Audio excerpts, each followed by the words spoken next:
ഈ വർഷം ഏപ്രിൽ 13-ന് degree level common preliminary exam നടക്കുന്നുണ്ട്. ഇതിൽ ആകെ 5 ലക്ഷം അപേക്ഷകരാണ് അപേക്ഷിച്ചിട്ടുള്ളത്. 3 ഘട്ടങ്ങളിലായാണ് എക്സാം നടക്കുന്നത്.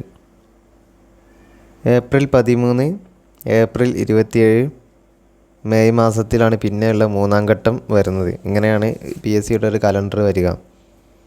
ഇനി നമുക്ക് ഓരോ തസ്തികകളിലേക്കും അപേക്ഷിച്ചവരുടെ എണ്ണം നോക്കാം. ആദ്യം വരുന്നത് LSG സെക്രട്ടറിയാണ്. ലോക്കൽ സെൽഫ് ഗവൺമെൻറ്, അതായത് തദ്ദേശ ഭരണ സ്ഥാപനങ്ങളിലേക്കുള്ള സെക്രട്ടറിയുടെ അപേക്ഷയാണ്. ആ ഒരു പോസ്റ്റിലേക്ക് അപേക്ഷിച്ചിരിക്കുന്നത് 4,78,878 പേരാണ്. ഇനി SI പോസ്റ്റിലേക്ക് അപേക്ഷിച്ചിരിക്കുന്നത് 2 ലക്ഷം പേരാണ്. 2,18,502 പേർ. അത് സിവിൽ പോലീസിലേക്കാണ്. ഇനി SI ആംഡ് ബറ്റാലിയൻ ആണെങ്കിൽ 1,10,10,428 പേർ അപേക്ഷിച്ചിട്ടുണ്ട്.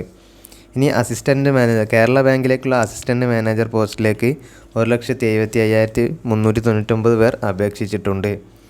മാർക്കറ്റിംഗ് ഓർഗനൈസർ, മിൽമയിലേക്കുള്ള മാർക്കറ്റിംഗ് ഓർഗനൈസറിന് 1,64,400 പേർ അപേക്ഷിച്ചിട്ടുണ്ട്. ഇനി എക്സൈസ് ഇൻസ്പെക്ടർ, അത് NCA SC ആണ്, അത് 40,901 പേർ അപേക്ഷിച്ചിട്ടുണ്ട്. അപ്പോൾ ആകെ അപേക്ഷകരെ നോക്കുകയാണെങ്കിൽ 11,88,000 അപേക്ഷകർ വരുന്നുണ്ട്.